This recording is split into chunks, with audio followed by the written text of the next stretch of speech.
Play-Doh is something that we just need to give it to them and they'll do it themselves. So today's activity is a very simple 3-4 activities that I've planned, and the first one we'll start is with these Play-Dohs. If you see example, what you can do is I have picked up a lot of toys, like random toys. I have picked up these random toys for my little one, China, and these are the things that I've picked for her.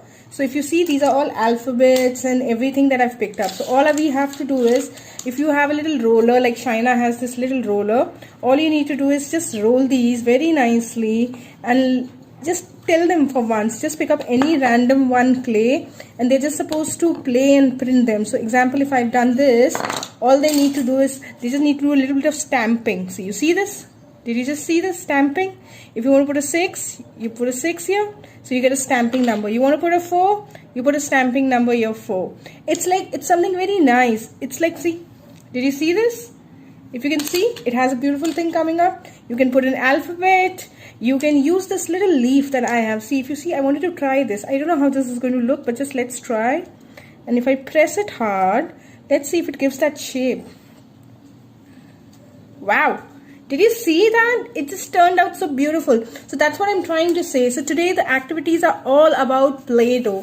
Okay, now another activity other than these stamping that you can pick up with whatever random toys you have is, example, I take this green and you'll be surprised that what I have done at home last night, that you can also try with your little one.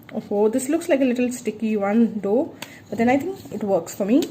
So what I've done is, I took a cardboard and glue sticks, of course, and what I did is, I made these little random designs. So these are called patterns, if you see them.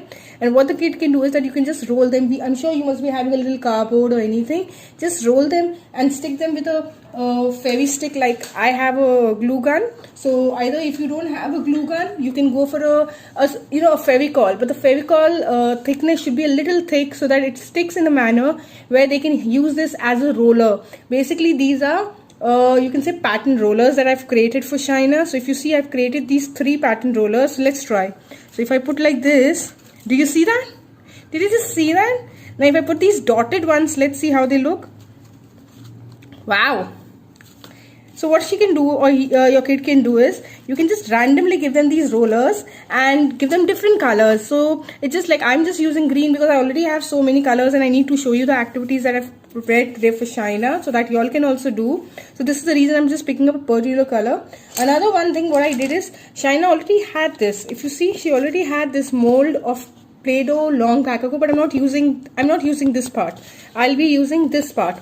So you can do a sort of, again, a pattern designing where you can just randomly tell the little one, to press this or just press this and put it like this, and then put a random color here and a random color here, and then if they start pressing it, how it marks up. So we can, what you have to do is just press this. You can use anything. You can either use your hand or you can use a roller, anything that you find interesting. And if you see, you'll see these patterns. Can you see the pattern? Okay, I'll show you one more. Can you see this pattern? Wow, this looks beautiful.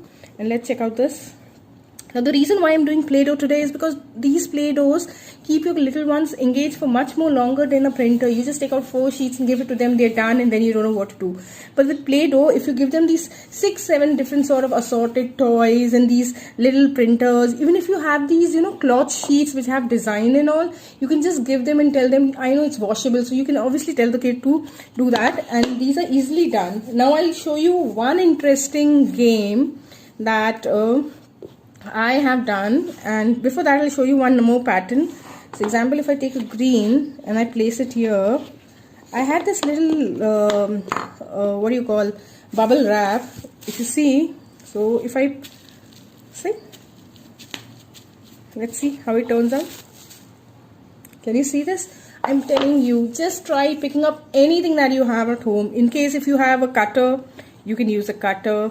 In case you have a puzzle thing, you can use a puzzle thing. So I'm just trying to give you an idea that I'll just show you whatever I have, and all you need to do is just ask your little one to make anything. I have a little bicycle, so I can just make a pattern out of it. You see this?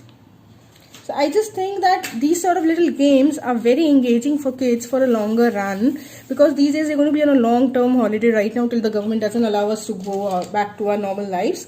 Another interesting game that you're going to love that is going to be very easy for you to do at home is my little baking sheet game. So if you see, what I've done is, I'll just show it to you again. Yes, I've created a little pattern on this.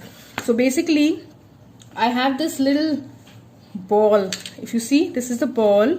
The kid has to make sure that she passes through this and doesn't reach on this. I've made a cross here, so she doesn't have to go in this. If she goes in this, she's out. But in case if she goes here, she's won it. So this is how we can keep doing it. You can keep changing these two places or make some other design and tell them where they're supposed to put. So basically, if they do it like this, if you see, what I have to do is, if I'll call Shaina, I'll just do one thing. I'll rather call Shaina and tell her to try it.